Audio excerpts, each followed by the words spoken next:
This book starts with the author stating that this is a course. This course is to teach you the law of success.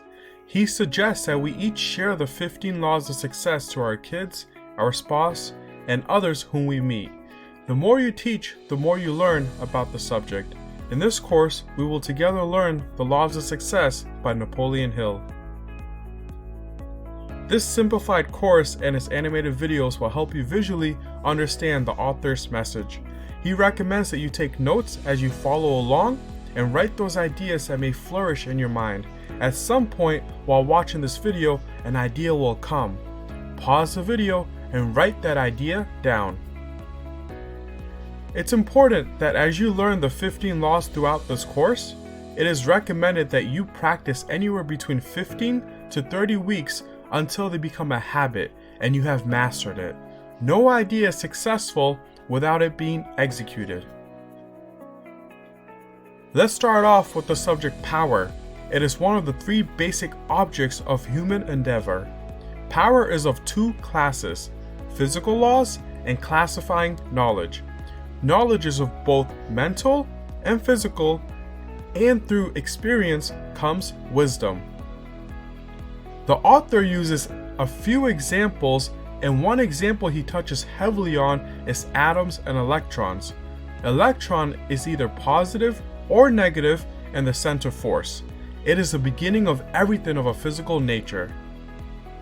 An electron cannot be seen. It is but a center of force consisting of a positive or a negative. The electron is the beginning of everything of a physical nature. This statement hit hard. It has a deep meaning to it.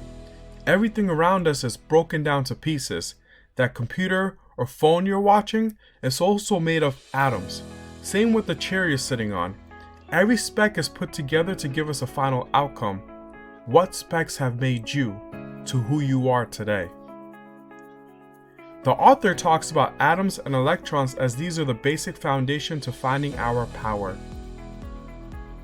Just like wireless communication and waves, one day our thoughts of wireless waves will be able to communicate with others without seeing or speaking or hearing. Brain to brain, wireless thoughts are transmitted. Every mind, both a broadcasting and a receiving station. Have you ever imagined a day where we can communicate with our minds? 500 years ago, people would be laughing at wireless communications or wireless cell phones that can transmit video. Nothing is impossible with the human mind. We are capable much more than we think of. All we need is to find it within ourselves. Your brain is a broadcasting and receiving station. Example, when you think of finding a solution for a problem, within seconds, all these ideas keep coming to your mind. Where did you send your thoughts and where did it come from? The ether is above the cloud, and through infinite intelligence, you are able to receive information.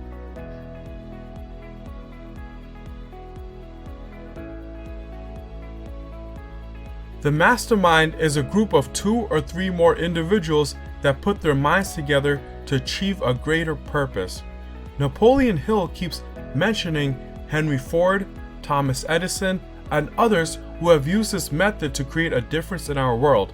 The chemistry of the mind is a way to achieve this great mastermind. You must have harmony with one another to be in sync. One who is not in harmony, this mastermind will not work. The author uses an example of marriage of how the first 2 to 3 years of marriage is adjustments, and when the husband and wife is together for over 10 to 15 years, they become indispensable to each other. The chemistry of the mind, if understood, can be utilized as great power. Great leaders in the past and current time have blended minds. Negative minds do not sync with mastermind. These mastermind individuals must have their minds blended together for a greater purpose. Think of when you were back in grade school and your teachers had you do a brainstorm session in groups.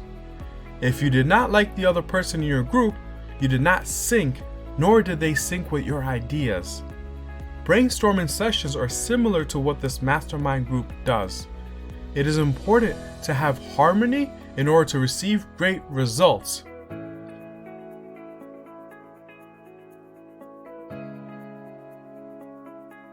The human brain, when in depleted condition, must be recharged. Sometimes our brains need access to other great minds. If we surround ourselves with more intelligent individuals or more successful people, we start to think like them. Our brains picks up on their ideas, their transmissions that is being stored. We are able to intercept and pick those thoughts up. We don't grow or develop our brains if we do not recharge near other vital minds. Nature and a healthy mind cures diseases. Medicines are artificial aids of nature. Our mind have more control over our body than we believe. Sometimes we are dependent on doctors and medication without realizing the basic needs of our own mind and body. We control our health. The poison we eat ruins this healthy mind. Remember, medicines are artificial aids of nature. The true organic cure lies within nature and our mind. Going back to mind chemistry, all successful people have had connections with other minds to obtain knowledge. These successful people would not have had ideas without thinking, and those thoughts come from infinite intelligence. These successful people blend their minds with others to achieve greatness. Unorganized knowledge is not power. The old saying that a man's wife may make or break him is literally true. If she has true harmony and can blend minds with the spouse, then greater things are achieved. Positive or negative environments can influence one's mind. If the spouse is positive, the mind stays positive between both parties. If the spouse is not positive, this mastermind can never develop nor harmony between both parties.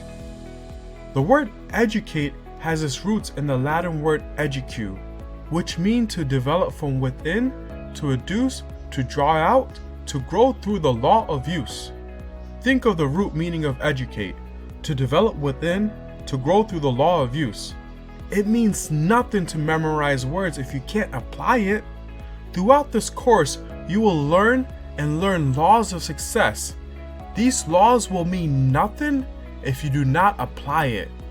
The author tells a great example of a man who bought land from another whom saw this land as a loss due to nothing profitable from it.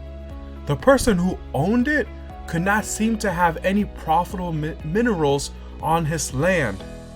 There was no use in his viewpoint. The person that wanted to purchase this land saw it as a perfect investment. From this land there is an incredible view, so he bought the land, used his own trees and land resources to build lodges for tourists to come and experience nature with its finest view. To one who may be in a negative situation, for another it is positive. It's how you view the situation. Education doesn't mean success.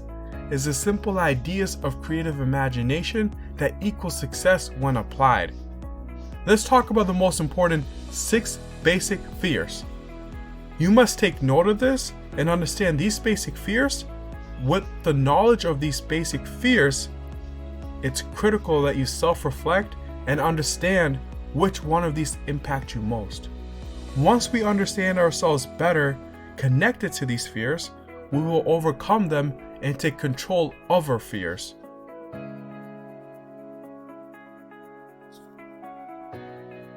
The fear of poverty. The fear of poverty grows out of a man's habit of preying upon his fellow men economically. Man, with a superior sense of intuition and his more powerful weapon of thought, does not eat his fellow man bodily. He gets more pleasure from eating him financially. In history, you have learned that the stronger always conquer. Whether that stronger be through physical or spiritual, being strategic, one man is able to take a hold of another man. Just like animals feast on the weakest. A fish is eaten by birds. A bird is eaten by a stronger bird, and then humans can eat whichever they choose as they are the most strongest. The fear of old age. This fear grows out of 2 major causes. First, the thought that old age may bring with it poverty. Secondly, from false and cruel sectarian teachings, which have been so well mixed with fire and brimstone that every human being learned to fear old age because it meant the approach of another and perhaps a more horrible world than this.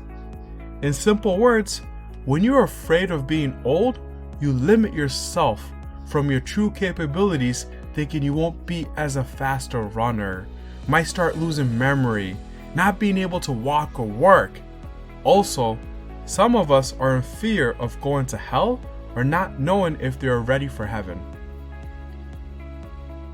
The fear of ill health. This fear is born of both physical and social hereditary. From birth until death, there is eternal warfare within every physical body, warfare between groups of cells, one group being known as the friendly builders of the body, and the other as the destroyers, or as we may call disease germs. The seed of fear is born in the physical body, to being with and the result of nature's cruel plan of permitting the stronger forms of cell life to prey upon the weaker. Social hereditary has played its part through lack of cleanliness and knowledge of sanitation. Also, through the law of suggestion, cleverly manipulated by those who profited by ill health. Read this statement carefully and study the natural events that occur through the phases of our body through each stage of life. While we go through these stages, medicines, which are artificial aids of nature, support us through these stages. Fear of ill health can worsen as we fear more and more. Keeping a positive, healthy mind controls and formulates a positive, healthy body.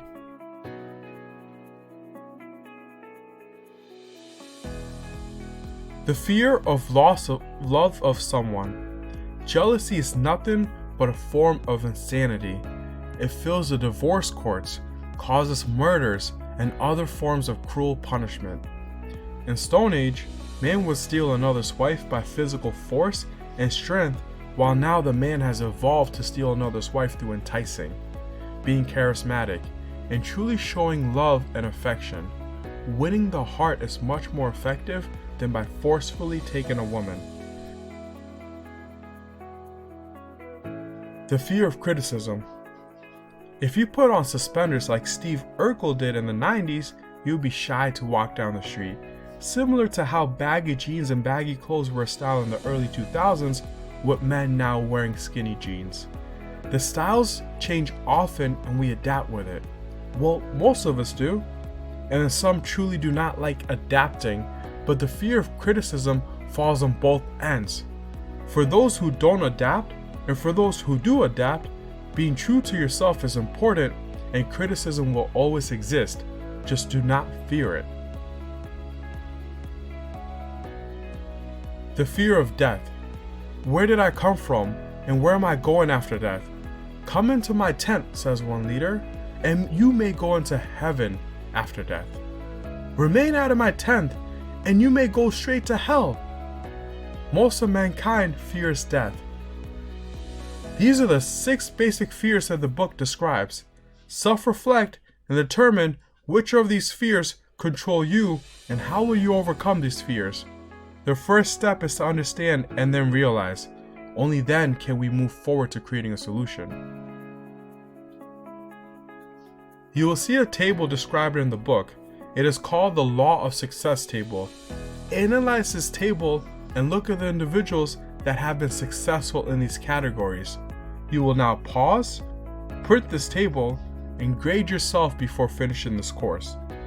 We will then grade ourselves again after finishing this course. See the last 2 columns of the table. Alright, pause, print, and grade. Before we continue over to chapter 1, the author recommends to read these books to overcome the 6 basic fears. Please read these books after you have finished this whole course. First off being Science of Power by Benjamin Kidd, and the second he mentioned, Emerson's essay on compensation.